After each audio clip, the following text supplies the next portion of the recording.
जय श्री कृष्णा, राधे राधे। ओम नमः शिवाय। प्रेम से बोलिए लक्ष्मी नारायण भगवान की जय हो। प्रिय भक्तजनों, आज का दिन आप सभी के लिए मंगलमय हो। आज पाप मोचनी एकादशी का व्रत है। जैसा कि इसके नाम से प्रतीत होता है, सभी पापों को हरने वाली, तो इसलिए इसे पाप मोचनी एकादशी कहा जाता है।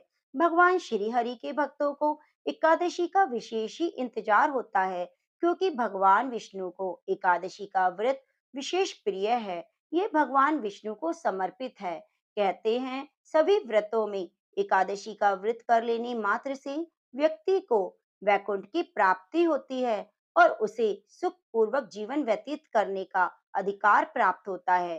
साल भर में 24 एकादशी पड़ती हैं। हर एकादशी का नाम और महत्व अलग होता है। चैत्र माह के कृष्ण पक्ष की एकादशी को पाप मोचनी एकादशी कहा जाता है। इस दिन विधि विधान से भगवान विष्णु की पूजा करनी चाहिए और पाप मोचनी एकादशी के दिन किसी की निंदा और झूठ बोलने से बचना चाहिए। इस दिन तुलसी, केला, पीपल के वृक्ष की पूजा करने का भी विधान है और व्रत करने के साथ साथ कथा को जरूर सुनना चाहिए। श्री कृष्ण कहते हैं, जो भी व्रत के साथ कथा को पूरा नहीं सुनता उसे घोर नरक की प्राप्ति होती है। तो आइए भगवान श्री हरि लक्ष्मी नारायण के चरणों का ध्यान करते हुए रसपान करते हैं। बड़ी ही दुर्लभ पवित्र पौराणिक कथा। आप इस कथा को पूरा अवश्य सुनिए और कथा सुनने से पहले ओम नमो भगवते वासुदेवाय नमः जरूर लिखिए। सब धर्मों के ज्ञाता, वेद शास्त्रों के अर्थ ज्ञान में पारंगत, सबके हृदय में रमण करने वाले, श्री विष्णु के तत्व को जानने वाले भगवत परायण प्रहलाद जी सब सुखपूर्वक बैठे हुए थे। उस समय उनके समीप स्वधर्म का पालन करने वाले महर्षि कुछ पूछने के लिए आए। महर्षि ने कहा, प्रहलाद जी, आप कोई ऐसा साधन बताइए जिससे ज्ञान, ध्यान और इंद्रिय निग्रह के बिना ही अनायास भगवान विष्णु का परम पद प्राप्त हो जाए। उनके ऐसा कहने पर संपूर्ण लोकों के हित के लिए उद्वत रहने वाले विष्णु भक्त महाभाग प्रहलाद जी ने संक्षेप में इस प्रकार कहा, महर्षियों, जो 18 पुराणों के सार से भी सार तत्व है, जिसे कार्तिकेय जी के पूछने पर भगवान शंकर ने उन्हें बताया था, उसका वर्णन करता हूँ। सुनिए। महादेव जी कार्तिकेय जी से बोले, जो कलिकाल में एकादशी की रात में जागरण करते हैं, वैष्णव शास्त्र का पाठ करते हैं, उनके कोटि जन्म के किए हुए 4 प्रकार के पाप नष्ट हो जाते हैं। जो एकादशी के दिन वैष्णव शास्त्र का उपदेश करता है, उसे मेरा भक्त जानना चाहिए। जिसे एकादशी के जागरण में निद्रा नहीं आती और उत्साह पूर्वक नाचता गाता है, वह मेरा विशेष भक्त है। मैं उसे उत्तम ज्ञान देता हूँ और भगवान विष्णु मोक्ष प्रदान करते हैं। अतः मेरे भक्त को विशेष रूप से जागरण करना चाहिए। जो एकादशी को जागरण करते हैं, उन्हें 1000 गोदान के समान फल प्राप्त होता है। जो रात्रि जागरण में बारंबार भगवान विष्णु के मुखबिंद का दर्शन करते हैं, उनको भी वही फल प्राप्त होता है। जिनके वंश के लोग एकादशी की रात में जागरण करते हैं, वही धन्य हैं। जिन्होंने एकादशी को जागरण किया है, उन्होंने यज्ञदान, गोदान के समान पुण्य प्राप्त कर लिया है। उन्हें सन्यासियों का पुण्य मिल गया है। उनके द्वारा इष्ट कर्मों का भलीभांति पालन हो गया है। सच्चिदानंद भगवान विष्णु के भक्त जागरण सहित एकादशी का व्रत करते हैं, इसलिए वे सदा ही मुझे विशेष प्रिय हैं। इस पाप मोचनी एकादशी में जो जागरण करता है, उसे पुनः प्राप्त होने वाले शरीर को स्वयं भस्म कर देता है। जो एकादशी की रात को जागरण करता है, वह भगवान विष्णु के रूप में लीन हो जाता है। जो एकादशी की रात में जागरण करता है, उसके स्थूल सूक्ष्म सभी पाप नष्ट हो जाते हैं। एकादशी के दिन ऋषियों द्वारा बनाए हुए दिव्य स्तोत्रों से, ऋग्वेद, यजुर्वेद, सामवेद के वैष्णव मंत्रों से, संस्कृत और प्राकृत के अन्य स्तोत्रों, गीत, वाद आदि के द्वारा भगवान विष्णु को संतुष्ट करता है, उसे भगवान विष्णु का परमानंद प्रदान होता है। जो एकादशी की रात में भगवान विष्णु के आगे, विष्णु भक्तों के समीप गीता, विष्णु सहस्त्र नाम का पाठ करता है, वे परम धाम में जाता है, जहाँ साक्षात भगवान नारायण विराजमान है। मथुरा और ब्रज में भगवान विष्णु के बाल चरित्र का जो वर्णन किया गया है, उसे एकादशी की रात में भगवान केशव का पूजन करके प्राप्त होता है। उसका पुण्य कितना है, ये मैं नहीं जानता, कदाचित भगवान विष्णु जानते हैं। भगवान के समीप गीत, नृत्य, स्तुति, पाठ आदि से जो फल प्राप्त होता है, वही फल श्री हरि के समीप जागरण करने मात्र से, भगवत गीता के पाठ करने से सहस्त्र गुना होकर मिल जाता है। जो हरि के समीप जागरण करके रात में दीपक जलाता है, उसका पुण्य 100 कल्पों में भी नष्ट नहीं होता। जो जागरण काल में मंजरी सहित तुलसी दल से भगवान श्री हरि का पूजन करता है, उसका पुनः इस संसार में जन्म नहीं होता। स्नान, चंदन लेप, धूप, नैवेद्य, तांबुल, यह सब जागरण काल में भगवान को समर्पित किए जाएं, तो उसका पुण्य अक्षय प्रदान करने वाला है। कार्तिकेय जी, जो भक्त मेरा ध्यान करना चाहता है, वे एकादशी की रात्रि में श्री हरि के समीप भक्ति पूर्वक जागरण करे। एकादशी के दिन जो लोग जागरण करते हैं, उनके शरीर में इंद्र आदि देवता आकर स्थित हो जाते हैं। उस समय जो भगवान श्री रामचंद्र का चरित्र पढ़ते हैं, वे देवताओं की गति को प्राप्त होते हैं। उन्हें 4 वेदों का स्वाध्याय, देवताओं का पूजन, यज्ञों का अनुष्ठान और सब तीर्थों में स्नान कर लिया, ऐसा माना जाता है। श्री कृष्ण से बढ़कर कोई देवता नहीं, एकादशी व्रत के समान कोई दूसरा व्रत नहीं। जब भागवत शास्त्र है, भगवान विष्णु के लिए जागरण किया जाता है, और जहाँ शालिग्राम शिला स्थित होती है, वहाँ साक्षात भगवान विष्णु उपस्थित होते हैं। पाप मोचनी एकादशी का यह महात्म्य मैंने तुम्हें बताया। अब तुम एकादशी व्रत की कथा को सुनो। अर्जुन ने भगवान श्री कृष्ण से कहा, हे मधुसूदन, आपने फाल्गुन मास के शुक्ल पक्ष की एकादशी अर्थात आमल की एकादशी के बारे में विस्तार पूर्वक बतलाया। चैत्र माह के कृष्ण पक्ष में आने वाली एकादशी का क्या नाम है और उसकी विधि क्या है? कृपया कर आप मेरी जिज्ञासा को शांत कीजिए। भगवान श्री कृष्ण ने कहा, हे अर्जुन, चैत्र मास के कृष्ण पक्ष की एकादशी को पाप मोचनी एकादशी के नाम से जाना जाता है। एक बार की बात है, पृथ्वीपति राजा मानधाता ने लोमश ऋषि से यही प्रश्न किया था जो तुमने मुझसे किया है। अतः जो कुछ भी ऋषि लोमस ने राजा मानधाता को बतलाया, वही मैं तुमसे कह रहा हूँ। राजा मानधाता ने धर्म के रहस्यों के ज्ञाता महर्षि लोमस से पूछा, हे ऋषि श्रेष्ठ, मनुष्य के पापों का मोचन किस प्रकार संभव है? कृपा कर कोई सरल उपाय बताएं, जिससे सभी को सहज ही पापों से छुटकारा मिल जाए। ऋषि लोमस ने कहा, हे नृपति, चैत्र मास के कृष्ण पक्ष की एकादशी का नाम पाप मोचनी एकादशी है। उसके व्रत के प्रभाव से मनुष्यों के अनेक पाप नष्ट हो जाते हैं। मैं तुम्हें इस व्रत की कथा सुनाता हूँ, तुम ध्यान पूर्वक इसे श्रवण करो। और कथा सुनने से पहले प्रिय भक्तजनों, आप सभी भी भगवान श्री लक्ष्मी नारायण का ध्यान कीजिए और कमेंट बॉक्स में ओम नमो भगवते वासुदेवाय नमः जरूर लिखिए। वीडियो को तो जरूर से जरूर लाइक कीजिए। प्राचीन समय में चैत्र रथ नाम का एक वन था। उसमें अप्सराएं किन्नरों के साथ विहार किया करती। वहां सदैव वसंत का मौसम रहता। उस जगह पर सदा नाना प्रकार के पुष्प खिले रहते। कभी गंधर्व कन्याएं विहार किया करती थी, कभी देवेंद्र अन्य देवताओं के साथ क्रीड़ा किया करते थे। उसी वन में मेधावी नाम के एक ऋषि भी तपस्या में लीन रहते। वे शिव भक्त थे। एक दिन मंजू घोषा नाम की एक अप्सरा ने उन्हें मोहित कर उनकी निकटता का लाभ उठाने की चेष्टा की। इसलिए वे कुछ दूरी पर बैठकर बीना बजाकर मधुर गान करने लगी। उसी समय शिव भक्त महर्षि मेधावी को कामदेव भी जीतने का प्रयास करने लगे। कामदेव ने उस सुंदर अप्सरा के भ्रू का धनुष बनाया, कटाक्ष को उनकी प्रत्यंचा बनाया और नेत्रों को मंजू घोषा अप्सरा का सेनापति बनाया। इस तरह कामदेव अपने शत्रु भक्त को जीतने को तैयार हुआ। उस समय महर्षि मेधावी भी युवा अवस्था में थे और काफी सुंदर थे। उन्होंने यज्ञोपवीत और दंड धारण कर रखा था। वे दूसरे कामदेव के समान प्रतीत हो रहे थे।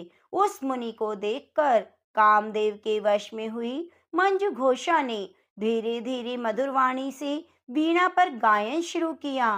तो महर्षि मेधावी भी मंजू घोषा के मधुर गाने पर और उनके सौंदर्य पर मोहित हो गए। वे अप्सरा मेधावी मुनि को कामदेव से पीड़ित जानकर उनसे आलिंगन करने लगी। महर्षि मेधावी उनके सौंदर्य पर मोहित होकर शिव रहस्य भूल गए और काम के वशीभूत होकर उनके साथ रमण करने लगे।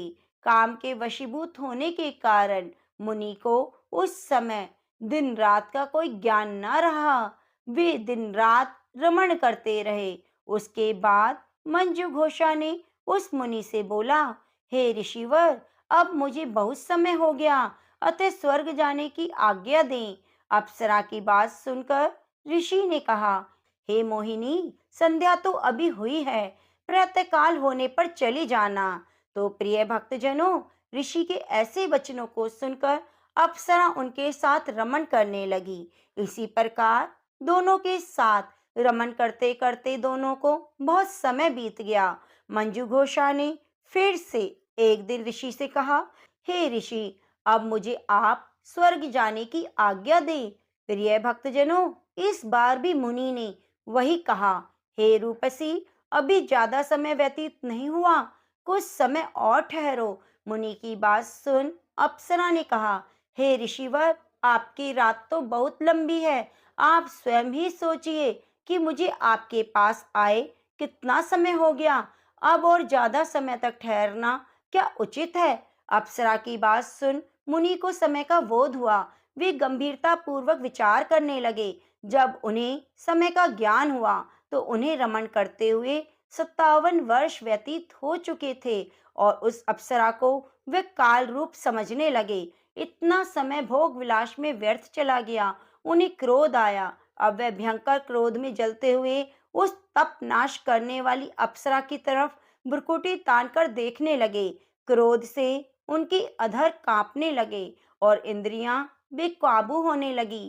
क्रोध से थरथराते स्वर में मुनि ने उस अप्सरा से कहा, मेरे तप को नष्ट करने वाली दुष्टा, तू महान पापिनी और बहुत ही दुराचारिणी है।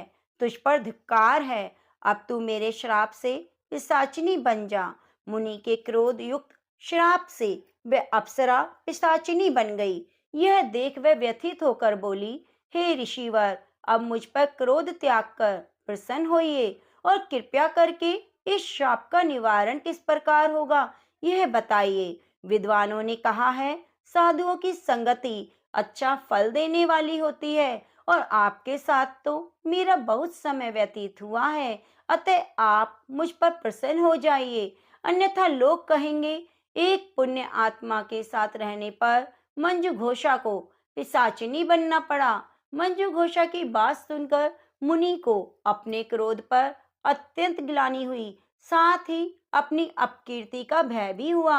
अतः पिशाचिनी बनी मंजू घोषा से मुनि ने कहा, तूने मेरा बड़ा बुरा किया, फिर भी मैं तुझे इस श्राप से मुक्ति का उपाय बतलाता हूँ। चैत्र मास के कृष्ण पक्ष की जो एकादशी है, उसका नाम पाप मोचिनी है। उस एकादशी का उपवास करने से तेरी पिशाचिनी देह से मुक्ति हो जाएगी। ऐसा कहकर मुनि ने उसको व्रत का सब विधान समझा दिया। फिर अपने पापों का प्रायश्चित करने के लिए वे अपने पिता च्यवन ऋषि के पास गए।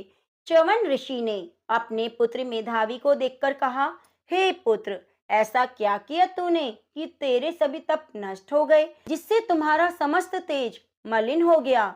मेधावी मुनि ने लज्जा से अपना सिर झुकाकर कहा, पिताजी, मैंने एक अप्सरा से रमण करके बहुत बड़ा पाप किया।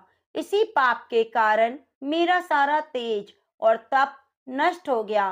कृपया करके आप इस पाप से छूटने का उपाय बताएं। ऋषि ने कहा, हे पुत्र, तुम चैत्र माह के कृष्ण पक्ष की पाप मोचिनी एकादशी का विधि पूर्वक और भक्ति पूर्वक उपवास करो। तुम्हारे सभी पाप नष्ट हो जाएंगे। अपने पिता च्यवन ऋषि के वचनों को सुनकर मेधावी मुनि ने पाप मोचनी एकादशी का विधि पूर्वक व्रत किया। उसके प्रभाव से उनके सभी पाप नष्ट हो गए। मंजू घोषा अप्सरा भी पाप मोचनी एकादशी का उपवास करने से पिशाचिनी की देह से छूट गई और सुंदर अप्सरा बन स्वर्गलोक चली गई। लोमश मुनि ने कहा, हे राजन, इस पाप मोचनी एकादशी के प्रभाव से सभी पाप नष्ट हो जाते हैं। इस एकादशी के कथा के श्रवण और पठन से 1000 गोदान का फल प्राप्त होता है। उपवास करने से ब्रह्म हत्या करने वाले, स्वर्ण चुराने वाले, मद्यपान करने वाले आदि अनेक भयंकर पाप भी नष्ट हो जाते हैं और स्वर्ग लोक की प्राप्ति होती है। तो प्रेम से बोलिए, लक्ष्मी नारायण भगवान की जय हो। ओम नमो भगवते वासुदेवाय नमः। हर हर महादेव। एक एकादशी की कथा के श्रवण मात्र से वाजपेयी यज्ञ का फल प्राप्त होता है। तो बड़े प्रेम से एकादशी माता की आप कथा को सुनिएगा। इन कथाओं को सुनने से ही एकादशी का व्रत पूर्ण माना जाता है। एक बार बूढ़ी माँ ने एकादशी का व्रत बड़े ही भक्ति भाव से पूजा अर्चना की। उन्हें वृद्धावस्था में क्या बाधा थी, तो वे अपने पुत्र पुत्रों के लिए सुख सुविधा के लिए व्रत रखने लगी। वे दिन भर तो जरा कठोर मन से अपनी प्यास को रोके रहीं। दिन में पूजा पाठ किया करती और पंडित जी को मिट्टी के पात्र में भरकर पानी और ऋतुफल दान दिए। दोना भर भर के बूरा शक्कर वितरण किया। उनकी गर्मी के कारण बहुत बेचैनी हो रही थी। इस कारण से बड़ी देर तक पानी में पड़ी रहीं और पानी में कुल्ला करती रहीं, मुंह धोती रहीं। अब कहीं थोड़ी बहुत देर बाद पांव धोए तो धूप तेज पड़ रही थी। इस कारण बार बार मुंह सूख रहा था। बुढ़िया माई बहुत बेचैन हो रही थी। एक बुढ़ापा और दूसरा भयंकर गर्मी। वृद्धावस्था की स्थिति तो कुछ दूसरी ही होती है। जैसे जैसे गर्मी हो, दिन कटता गया। अब पहाड़ सी रात सामने थी। उसका काटना बड़ा ही कठिन था। वह खटिया पर पड़े पड़े उसे शांति मिल नहीं रही थी। वह बार बार करवट बदल रही थी। अनेक बार बाहर भीतर आती और उन्हें घर के अंदर शांति नहीं थी। वे एकादशी माता का स्मरण करती रहती। हे एकादशी माता, आप मेरी लाज रखिए। आप ही मुझे शक्ति दीजिए। मैं भली भांति आपका व्रत कर सकूं। यह पहाड़ सी रात शांति पूर्वक व्यतीत हो सके। प्यास के कारण बूढ़ी माँ की बेचैनी तो बढ़ रही थी। उन्हें धैर्य रखने का बहुत प्रयास किया, किंतु सहनशीलता की सीमा टूट गई। वे घबराकर एकदम चिल्ला पड़ी, बचाओ बचाओ। अम्मा का चिल्लाना सुनकर परिवार भर के नर नारी, बच्चे और पड़ोसी एकत्रित होकर बूढ़ी अम्मा की खटिया के पास पहुंच गए। सबने पूछा, अम्मा जी, आपको क्या हुआ? क्यों चिल्ला रही हो? आप इस वृद्धावस्था में भी इतना कठिन व्रत क्यों करती हो? शक्ति से ही भक्ति होती है। थोड़ी ही देर में वे फिर से बोली कि अरे, हमारे तो प्राण निकले जा रहे हैं। मेरी छाती पर ठंडे पानी का घड़ा रख दो। नातियों ने दादी की छाती पर ठंडे पानी का पात्र रख दिया। तब कहीं उन्हें बहुत थोड़ा आराम मिला। थोड़ी देर के लिए उन्होंने अपनी आंखें बंद कर ली। एकादशी माता ने सोचा, यह बूढ़ी अम्मा है, तो थोड़ा जाकर उसकी परीक्षा लेनी चाहिए। वे आधी रात को ही मुर्गा बनकर टेर लगाने लगी। मुर्गे की आवाज सुनकर दादी जल्दी से उठी और बाहर जाकर आसमान देखा, किंतु आसमान में तो कहीं भी प्रातःकालीन तारा दिखाई नहीं दिया। वे सोचने लगी, यह मुर्गा क्यों और कैसे बोल गया? उन्हें तो प्यास ही लग रही थी। थोड़ा मन उनका विचलित भी होने लगा, किंतु अंत में उन्होंने निश्चय किया कि मैं अब व्रत को पूर्ण करके ही छोड़ूंगी, चाहे भले ही मेरे प्राण निकल जाएं। यह सोचकर फिर से वे खटिया पर लेट गई। थोड़ी देर में एकादशी माता ने उनकी फिर से परीक्षा लेनी चाहिए। एक छोटी सी बालिका एक गिलास में शरबत लेकर उनके सिरहाने खड़ी हो गई और जोर से बोली, दादी जी, सवेरा हो गया, हाथ मुंह धोकर शरबत पी लो। पहले तो शरबत का गिलास देकर उनका मन ललचा गया, किंतु अचानक स्मरण हुआ आया। उन्होंने सोचा, मैं किसी भी प्रकार का शरबत अभी नहीं पी सकती। वे शांति पूर्वक अपनी खटिया पर लेटी रहीं। फिर थोड़ी देर में उन्हें ऐसा लगा कि किसी ने उन्हें पानी के कुएं में पटक दिया और थोड़ी देर तक उस कुएं में हाथ पांव चलाती रही, किंतु उन्होंने अपने मुंह में पानी की एक बूंद भी नहीं जाने दी और वे दृढ़ता पूर्वक अपना पालन करती रहीं। थोड़ी ही देर में न जाने कहां से सामने आग जलने लगी और गर्मी इतनी बढ़ गई कि प्यास के कारण प्राण निकलने लगे। किंतु बूढ़ी अम्मा का कुछ भी नहीं बिगाड़ पाया। वे जहां की तहां मुस्कुराती हुई बैठी रही।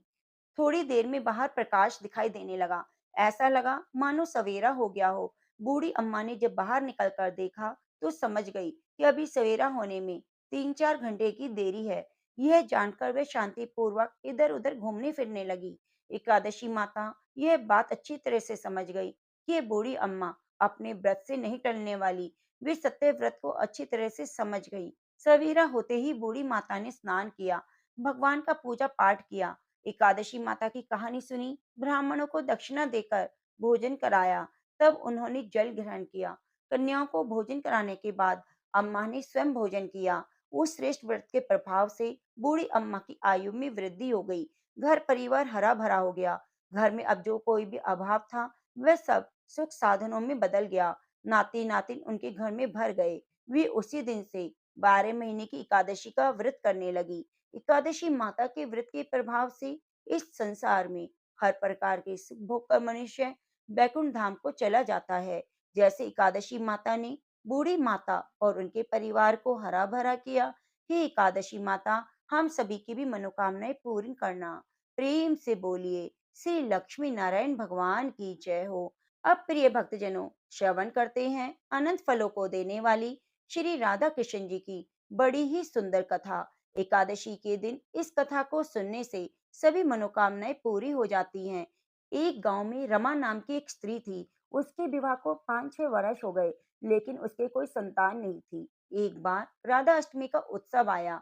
गांव की औरतें बरसाने जा रही थी। औरतों ने कहा, तुम भी चलो, राधा रानी बड़ी दयालु है, तुम्हारी गोद भी जरूर भर देगी। वह स्त्री कई महीनों से बाहर नहीं निकली थी, इसलिए उसके पति और सास ने भी उसे जाने की आज्ञा दे दी। बस उसने मन में ठान लिया कि राधा रानी मेरी गोद जरूर भरेगी। जिस दिन उसे जाना था उसी दिन उसके पैर में चोट लग गई, चला भी नहीं जा रहा था। फिर वह स्त्रियों के संग यात्रा पर चली गई। रास्ते में राधा कृष्ण का जाप कीर्तन करती हुई गई। बरसाना पहुंचकर हाथ मुंह धोकर राधा रानी के मंदिर में जाने को तैयार हुई।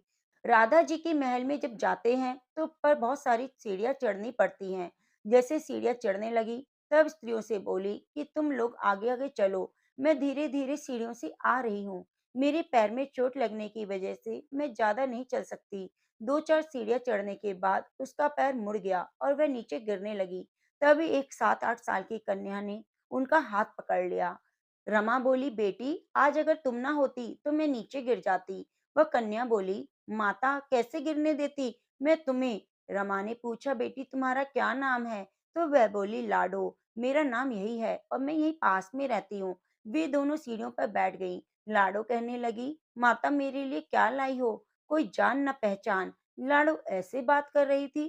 फिर रमा ने कहा, लाडो, मैं कल तुम्हारे लिए कुछ न कुछ अवश्य लाऊंगी, तुम्हें क्या पसंद है। तब लाडो कहने लगी, मुझे नथनी, गले का हार, कान में कुंडल, चूड़ियां, मेहंदिया, घाघरा चोली, ये सब बहुत पसंद है, कुछ भी ले आना। इतना कहकर बालिका भाग गई। जैसे तैसे रमा भी मंदिर में दर्शन करके लौट आई। फिर रमा उस बालिका के बारे में सोचने लगी। बाजार में उसने गले का हार, चूड़ियां उसके लिए अगले दिन ली और वह लेकर वहां गई। वे लाडो का जाकर इंतजार करने लगी। फिर लाडो उसी जगह पर मिली। चूड़ियां और गले का हार जैसे उसे दिया, वह बोली, बस इतनी सी चीजें और नहीं लाई। वह मुंह फुलाकर बैठ गई। तब रमा बोली, अभी मैं 8 दिन यहाँ पर हूँ, रोज तुम्हारे लिए कुछ ना कुछ लाया करूंगी। यह सुनकर लाडो उसकी गोद में बैठ गई और गले से लगा लिया। रमा तो रोने लगी, जैसे एक संतान मिल गई हो। खूब प्यार से उसके सिर पर हाथ फेरा और ऐसे वह चली गई। रमा ने मंदिर से आकर उसके लिए घाघरा चोली बनवाई। ऐसे ही रोज कुछ ना कुछ वह उसको देती। एक दिन रमा कहती, अब ये सारी चीजें मुझे पहनकर दिखाओ। लाडो बोली, कल राधा अष्टमी है, मैं कल इसे पहनूंगी। इस प्रकार लाडो एक साथ एक लड़का भी था। उसे देखकर रमा ने कहा, आज पता नहीं मेरे मन में क्या आया, मैं एक धोती और मुकुट भी मोर वाला ले आई, क्या मैं इसे दे दूं। लाडो बोली, ये कन्हैया है, मेरे साथ ही रहता है, हाँ तुम इसे दे दो। वे दोनों सामान लेकर चले गए। अगले दिन राधा अष्टमी थी। जब रमा सीढ़ियों पर आई, वहां उसे कोई नहीं मिला, ना वो लाडो और न वह लड़का। बहुत इंतजार के बाद भी वे मंदिर में पहुंची तो वहां बहुत भीड़ थी। कीर्तन और नृत्य हो रहा था। इतनी भीड़ में चीरती हुई वे आगे पहुंची और वहां देखा तो राधा जी, ठाकुर जी को देखा।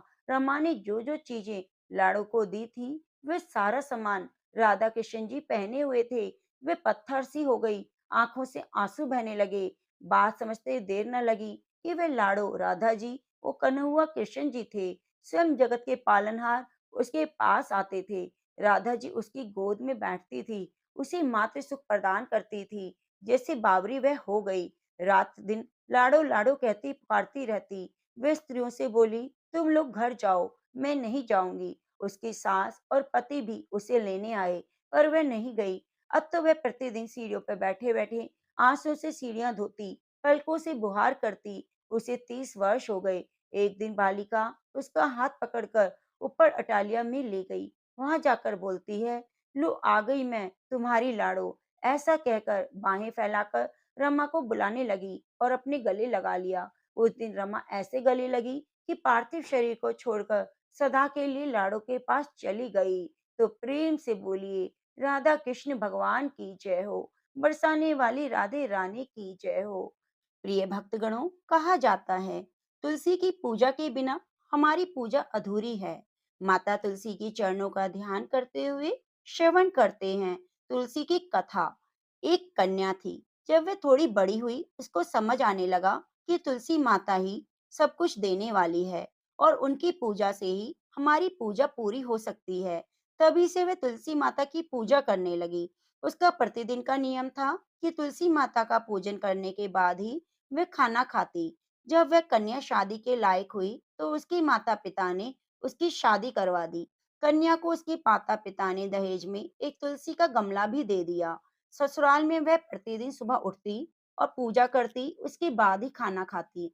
उसकी दो जेठानियां थी, वे दोनों ही उसका मजाक उड़ाती कि कहती बड़ी नियम धर्म वाली बनती है। उन दोनों को उससे बहुत ईर्ष्या होती, इसलिए वे दोनों तुलसी जी का गमला छुपा देती। वह कन्या बड़ी मुश्किल से गमला ढूंढ कर लाती और पूजा करती, फिर खाना खाती। वह गमला ढूंढ कर लाती तो एक दिन उसकी जिठानियों ने क्या किया कि गमला ही दूर फेंक दिया। कन्या ने खूब ढूंढा पर उसे गमला नहीं मिला। वह बहुत परेशान हुई। उस दिन उसने खाना भी नहीं खाया, क्योंकि उसका नियम था कि जब वह तुलसी माता की पूजा करेगी, उसी के बाद खाना खाएगी। उस कन्या की सच्ची भक्ति देखकर तुलसी माता उससे बहुत खुश हुई और उसके कमरे में तुलसी माता का गमला प्रकट हो गया। अगले दिन सुबह जब वह उठी तो देखती है उसके खाट के चारों कोनों पर तुलसी माता का गमला आ गया है। यह देखकर वह बहुत खुश हुई कि अब मेरी तुलसी माता को कोई नहीं चुरा सकेगा। अब मुझे पूजा करने के लिए कहीं जाना भी नहीं पड़ेगा। कोई मेरी तुलसी को फेंक भी नहीं सकेगा। वह सुबह जल्दी उठी, स्नान किया, पूजा करने के बाद वह खाना खाने बैठ गई। तो उसकी जिठानियों ने मजाक करने लगी, लो देवरानी जी का नियम धर्म पूरा हो गया। उससे पूछती हैं, क्या तुलसी की पूजा कर ली? देवरानी धीरे से बोलती है, हाँ कर ली। जेठानियां बोलती हैं, कहाँ से कर ली तूने पूजा? हमने तो गमला फेंक दिया था। देवरानी कहती है कि देख लो मेरे कमरे में खाट पर तुलसी जी लगी है। जेठानियां बहुत शर्मिंदा हुई और बोली कि देवरानी तेरी भक्ति सच्ची है, हमने तुझे बहुत परेशान किया, हमें माफ कर दो। देवरानी उन्हें माफ कर देती है। हम भी तुलसी माता जी से यही प्रार्थना करते हैं, हे तुलसी माता, जैसे आपने अपनी कृपा उस कन्या बनी देवरानी पर करी, वैसे सब पर करना। जैसे जिठानी पर करी, ऐसे किसी पर ना करना। प्रेम से बोलो, लक्ष्मी नारायण की जय, तुलसी मैया की जय। एक बार भगवान नारायण और माता लक्ष्मी लोगों की परीक्षा लेने के लिए ठंड के मौसम में मूसलाधार बरसती हुई संध्या में अत्यंत बूढ़े स्त्री और पुरुष का रूप धारण करके पृथ्वी लोक में आए। नगर के एक धनी सेठ के द्वार पर जाकर वे दरवाजा खटखटाने लगे। दरवाजा खोलकर सेठ जी ने जब उन्हें देखा तो बिगड़कर बोले, सारे दालान में मिट्टी फैला दी, भागो यहाँ से। सेठ जी, हम इतनी रात में कहाँ जाएंगे?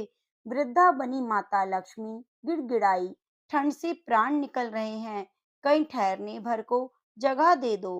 परंतु सेठ जी ने द्वार बंद कर लिया।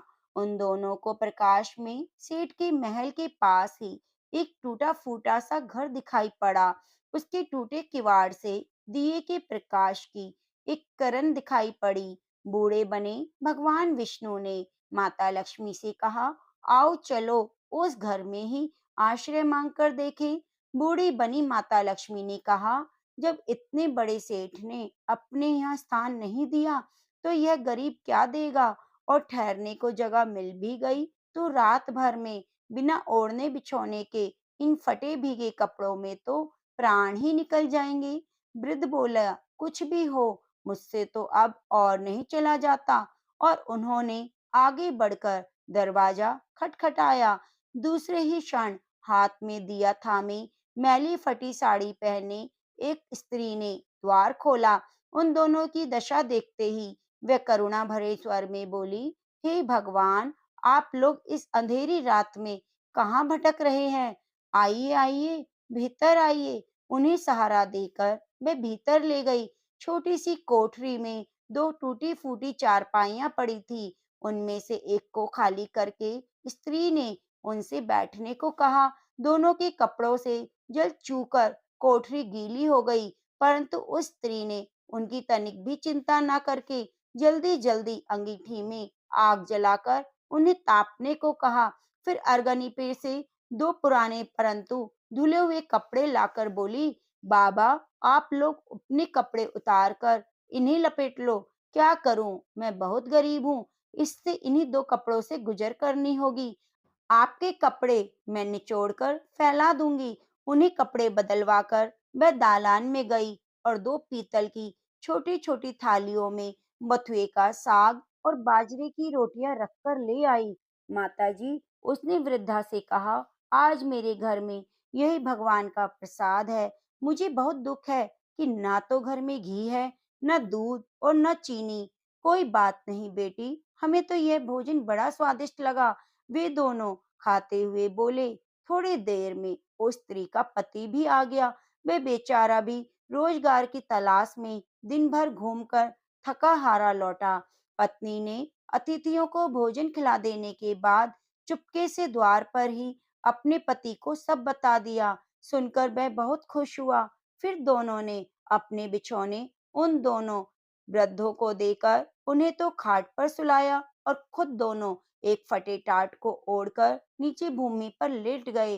प्रातः काल ही जब बारिश बंद हो गई तो वे बुजुर्ग जाने लगे। स्त्री ने उन्हें हाथ जोड़कर सूरज निकलने तक रोका। फिर घर में जो कुछ चने पड़े हुए थे उन्हें पीसकर आटा गूंथा, रोटियां बनाकर उनके लिए बांध दी और बोली, माता, हम निर्धन हैं, इसलिए जैसी सेवा करनी चाहिए थी वैसी ना कर सकी। आशा है आप हमें क्षमा करेंगी। बुढ़िया बनी माता लक्ष्मी ने उत्तर दिया, बेटी, हम गरीबों की जो सेवा तूने की उसका फल तुझे भगवान जरूर देंगे। आज जो तू चीज छुएगी वे दिन भर खाली ना होगी। वे लोग चले गए तो स्त्री को अपने बथुए की हांडी को साफ करने की याद आई। रसोई में जाकर उसने हांडी उठाई तो देखकर हैरान हो गई। उस हांडी में अशर्फियां भरी हुई थी। अब जब उसने उसे उलट कर रखा तो वह दोबारा भर गई। वह उन अशर्फियों को उठाकर रखती और हांडी में दूसरी भर जाती। दिन भर में उसकी कोठरी अशर्फियों से भर गई। बस फिर तो उसके पति ने उन अशर्फियों को बेचकर बढ़िया घर ले लिया, एक कपड़े की दुकान खोली, घोड़ा गाड़ी खरीद ली, सुखपूर्वक रहने लगे। उस सेठ को जब यह समाचार मिला कि उसके निर्धन पड़ोसी एक रात में ही अमीर हो गए, तो उसने उस स्त्री और उसके पति को बुलाकर कारण पूछा।